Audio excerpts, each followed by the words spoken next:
जय हिंद दोस्तों, नमस्कार। आपका स्वागत है आपके अपने चैनल आदर्श ज्ञान पर। कैसे हैं? आशा करते हैं अच्छे होंगे, स्वस्थ भी होंगे, मस्त भी होंगे और अपने एग्जाम की तैयारी में लगे हुए होंगे। आपको आज हम आपके एग्जाम से संदर्भित रीजनिंग के पार्ट 46 में टॉप अति महत्वपूर्ण 10 प्रश्न करने वाले हैं, जो आपके आगामी आने वाले एग्जाम में काफी सहायता प्रदान करेंगे। और ये बार बार पूछे गए प्रश्न हैं। इस प्रश्न को अधिक से अधिक जरूर प्रैक्टिस आप कीजिए।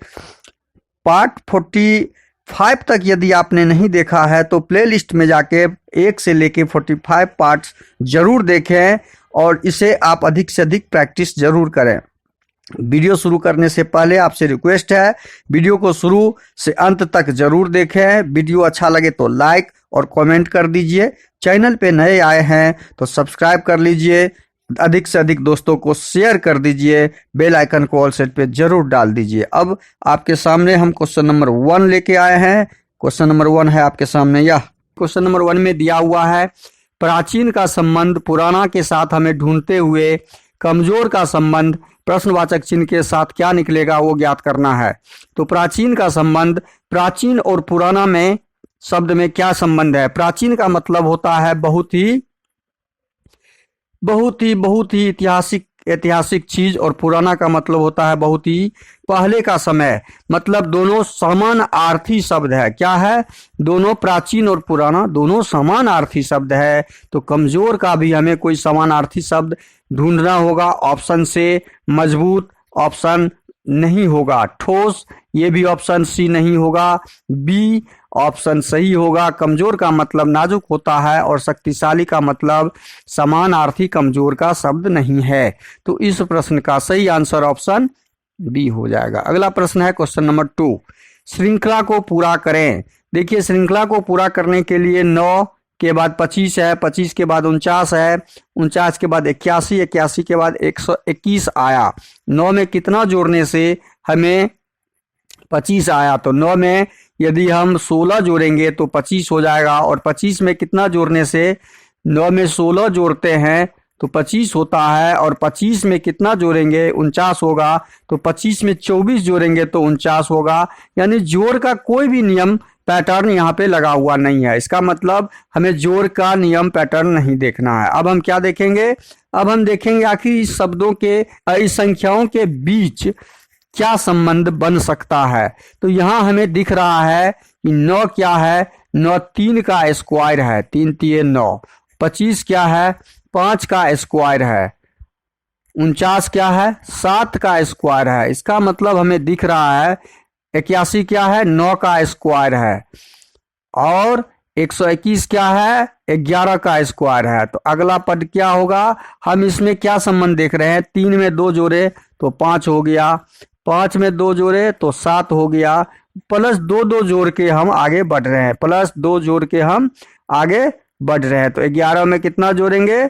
प्लस 2 जोड़ेंगे तो 13 हो जाएगा। और 13 का वर्ग जो होगा उस प्रश्नवाचक चिन्ह के स्थान पे हमारा आंसर आएगा। तो 13 का वर्ग क्या होता है? 13 का वर्ग 169 होता है। तो इस प्रश्न का सही आंसर क्या हो जाएगा? 169, जो हमारा ऑप्शन सी में दिख रहा है। तो क्वेश्चन नंबर 2 का सही आंसर ऑप्शन सी हो जाएगा, 169। अब आते हैं क्वेश्चन नंबर 3 पर। क्वेश्चन नंबर 3 में एक्स वाई का संबंध ए बी के साथ ज्ञात करते हुए एल एम का संबंध प्रश्नवाचक चिन्ह के स्थान पे क्या आएगा वो ज्ञात करना है। अब देखिए, एक्स और वाई में क्या संबंध है ए और बी के साथ? एक्स और वाई क्या है? एक्स में कितना जोड़ने से ए हो गया? तो एक्स में 3 जोड़ दिए तो ए हो गया। और वाई में कितना जोड़ने से? वाई में भी 3 जोड़ने से बी हो गया। इसका मतलब है +3 का यहाँ पे पैटर्न लगा हुआ है, +3 का पैटर्न लगा हुआ है। उसी प्रकार हम एल और एम के साथ भी ज्ञात करेंगे। एल और एम के साथ हम ज्ञात करते हैं, क्या निकलेगा? एल और एम। एल एम का यदि एल में 3 जोड़ेंगे तो कितना हो जाएगा? 11 3 12 3 15, 15 पे कौन होता है? ओ। 15 पे कौन होता है? ओ। एम में भी 3 जोड़ेंगे, 12 में 3 जोड़ते हैं, 13 में 3 जोड़ेंगे तो कितना हो जाएगा? 16 पी। OP हमारा जहाँ पे होगा वो हमारा सही आंसर हो जाएगा। OP हमारा ऑप्शन ए में दिख रहा है। तो इस प्रकार इस तरह के प्रश्न का सॉल्व करते हैं। क्वेश्चन नंबर 4 हमारा आगे है। विश्वविद्यालय, महाविद्यालय और विद्यार्थी का डायग्राम इस ऑप्शन से हमें ढूंढना है। तो इस ऑप्शन से जब हम ढूंढेंगे विश्वविद्यालय, महाविद्यालय और विद्यार्थी। विश्वविद्यालय, पहले हम विश्वविद्यालय बनाते हैं। विश्वविद्यालय के अंदर, जिसको यूनिवर्सिटी बोलते हैं, विश्वविद्यालय के अंदर हमारा महाविद्यालय होता है। विश्वविद्यालय के अंदर हमारा महाविद्यालय होता है, तो महाविद्यालय हमारा इसके अंदर हो जाएगा। हम महाविद्यालय बना दिए। महाविद्यालय जब बना दिए तो विद्यार्थी कहाँ होता है? विद्यार्थी कहाँ होता है? विद्यार्थी महाविद्यालय और यूनिवर्सिटी में विद्यार्थी नहीं होता है। तो हमारा सही आंसर विद्यार्थी के लिए क्या बन जाएगा? अलग बन जाएगा एक। तो हमारा सही आंसर कहाँ दिख रहा है? ऑप्शन डी में दिख रहा है। तो इस प्रश्न का सही आंसर क्या हो जाएगा? ऑप्शन डी हो जाएगा। विद्यार्थी स्कूल में होते हैं। अगला प्रश्न है क्वेश्चन नंबर 5। प्रश्नों में दिए गए विकल्पों से लुप्त अंक ज्ञात करें। प्रश्नवाचक चिन्ह के स्थान पे क्या आएगा वो ज्ञात करना है। अब टी कितने नंबर पे होता है? टी, अच्छा, ऊपर से नीचे अंक को हम जोड़ के देखते हैं। टी 20 पर और टी कितना पे? 20 नंबर पे होता है और डी 4 पे। तो 20 4 24, 24 दूनी 48, R 18 और M 13। 18 और 13 को यदि जोड़ते हैं, अच्छा इसको ले लीजिए, टी होता है 20 नंबर पे, डी होता है 4 नंबर पे। जब दोनों को जोड़ेंगे तो 24 और 24 को 2 से गुना किए तो 48 हमारा आ गया यहाँ पे 48। अब हम दूसरा को देखते हैं। अब दूसरा को देखते हैं। R 18, M कितना पे? 13। अब इस दोनों को जोड़िए। 8 3 11, 1 1 2 1 3, 31 दूनी 62, हमारा 62 आ गया। अब इस प्रकार यही पैटर्न हम इसके साथ लगाएंगे। H होता है 8, W होता है 23 नंबर पे। 8 और 23, 8 3 11, 2 1 3, 31 और 31 को फिर 2 से गुना करेंगे तो 62। हमारा आंसर कितना आ गया? 62, जो ऑप्शन बी में दिया हुआ है। तो क्वेश्चन नंबर 5 का सही आंसर हो जाएगा ऑप्शन बी, 62। अब अगला प्रश्न है आपका क्वेश्चन नंबर 6। क्वेश्चन नंबर 6 में है 1/5 का संबंध इसके साथ ज्ञात करते हुए 1/4 का संबंध प्रश्नवाचक चिन्ह के स्थान पे क्या आएगा वो ज्ञात करना है। तो 1/5 को क्या किया गया? 1/2 से गुना किया गया तो क्या हो गया? 1/10। अब क्या 1/4 को हम 1/2 के साथ गुना करते हैं तो हमारा 1/8 आ रहा। हमारा आंसर क्या आ रहा है? 1/8 आ रहा है, जो ऑप्शन सी में दिया हुआ है। इस तरह के प्रश्न का सॉल्व हम इस तरह करते हैं। अगला प्रश्न है क्वेश्चन नंबर 7। क्वेश्चन नंबर 7 में है दर्पण प्रतिबिंब ज्ञात करें। दर्पण प्रतिबिंब ज्ञात करने के लिए हम क्या करेंगे कि दर्पण में हमेशा ध्यान रखिए दायां भाग दर्पण के अंदर बायां दिखता है और बायां भाग दायां दिखता है, ये हमेशा ध्यान रखिए। तो अब यहाँ पे हमें देखना क्या है? दर्पण के अंदर तस्वीर जो बनेगा वो कैसे बनेगा। पहले ये तो देखना है कि ये तस्वीर यहाँ पे है दाहिना तरफ, बायां तरफ, जो यहाँ आके दाहिना तरफ में बन जाएगा और ज्यों का त्यों त्रिभुज हो जाएगा। हो गया। अब ये कॉर्नर, ये चतुर्भुज कॉर्नर इधर खिंचा हुआ है, तो ये कॉर्नर हमारा आईना में इधर खिंचाएगा, हमारा कॉर्नर इधर खिंचा जाएगा, ऐसा बनेगा आईना में तस्वीर। अब इस तरह की आकृति हम पहले देखते हैं, ऊपर वाला मिलाते हैं किस में दिख रहा है। इस तरह की आकृति हमारा ए में दिख रहा है, बी में नहीं दिख रहा है, बी तो पहले कट जाएगा, बी ऑप्शन होगा ही नहीं। सी तो पहले कट जाएगा, होगा ही नहीं। डी तो पहले ही कट जाएगा क्योंकि डी में त्रिभुज ज्यों का त्यों है। त्रिभुज बायां से दायां हो जाएगा, त्रिभुज बायां से दायां हो जाएगा, और ये जो खिंचाव है त्रिभुज का, समांतर चतुर्भुज का, ये समांतर चतुर्भुज का खिंचाव उल्टा हो जाएगा, दायां से बायां हो जाएगा। बस ये हमारा ऑप्शन ए में दिख रहा है, तो क्वेश्चन नंबर 7 का सही आंसर हो जाएगा ऑप्शन ए। अब अगला प्रश्न है क्वेश्चन नंबर 8। दिए गए समूह में भिन्न की पहचान करें। अब दिए गए समूह में भिन्न की पहचान कैसे करेंगे हम?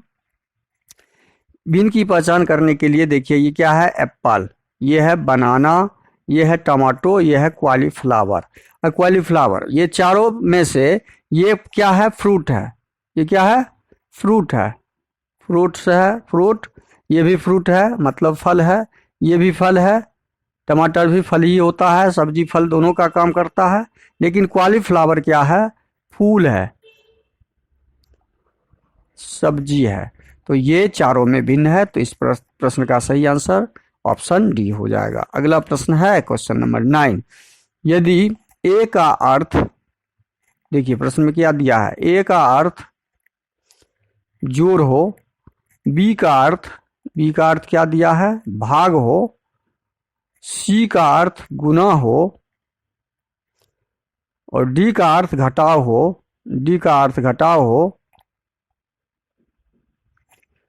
तो 87, बी का अर्थ क्या दिया है? भाग, 87 भागा 3, सी का अर्थ गुना 4, ए का अर्थ जोड़ ए 4, डी का अर्थ घटाव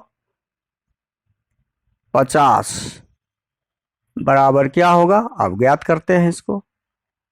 3 से भाग लगाइए, 3 एकम 3 दूनी 6, 3 नमा 27, 29 गुना 4, 29 गुना 4, 29 को 4 से गुना कीजिए, 29 को 4 से गुना कीजिए, जोड़ 4 घटे 50, सॉल्व कीजिए। 29 को 4 से गुना करेंगे तो 9 चौके 36, 4 दूनी 8, 8 3 11, 116, 116 में 4 जोड़ेंगे तो कितना हो जाएगा? 120, 120 में 50 घटाएंगे तो कितना हो जाएगा? 120 में 50 घटा लेंगे हम तो हमारा आंसर 70 आ जाएगा। और 70 कहाँ पर है? आंसर ऑप्शन सी में दिख रहा है। तो इस प्रश्न का सही आंसर क्या हो जाएगा? ऑप्शन सी हो जाएगा। कैसे कर लिए देखे? यहाँ पे इसको ठीक से फिर समझिए। यहाँ पे हम समझना है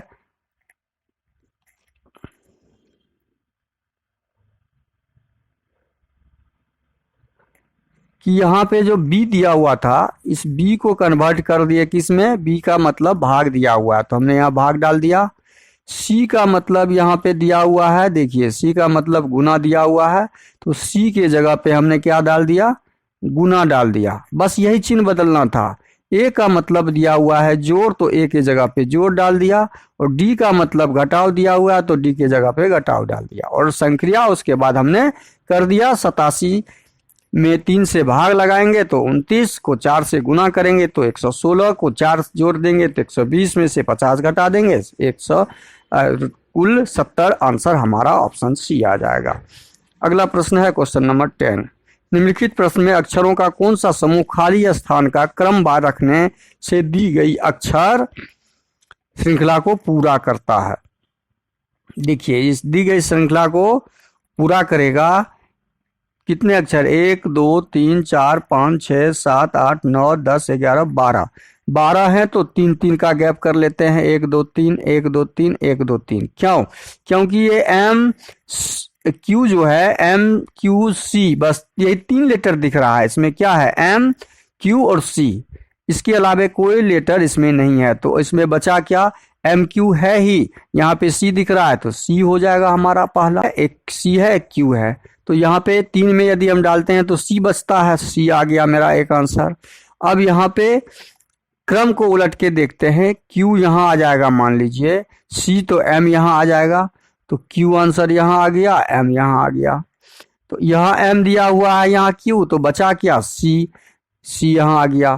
फिर यहाँ सी और एम दिया हुआ है, इसका मतलब ये हम इसको क्रम क्यों उलट किए, सी एम यहाँ पे अंत में है तो हमने एम को यहाँ पे अंत में डाला, तो यहाँ बचा क्या हमारा क्यू बचा, तो क्यू डाल दिए, जो ऑप्शन कहाँ पे दिख रहा है, ऑप्शन बी में दिख रहा है। तो इस प्रश्न का सही आंसर क्या हो जाएगा, ऑप्शन, क्वेश्चन नंबर 10 का सही आंसर क्या हो जाएगा हमारा, ऑप्शन बी हो जाएगा। और वीडियो को शुरू से अंत तक जरूर देखिए, वीडियो अच्छा लगे तो लाइक कर दीजिएगा, चैनल पे नए आए हैं तो सब्सक्राइब कर लीजिए कृपया करके, दोस्तों को अधिक से अधिक शेयर भी कर दीजिए, साथ में बेल आइकन को ऑल सेट पे जरूर डाल दीजिए। थैंक यू, धन्यवाद, जय हिंद, जय भारत।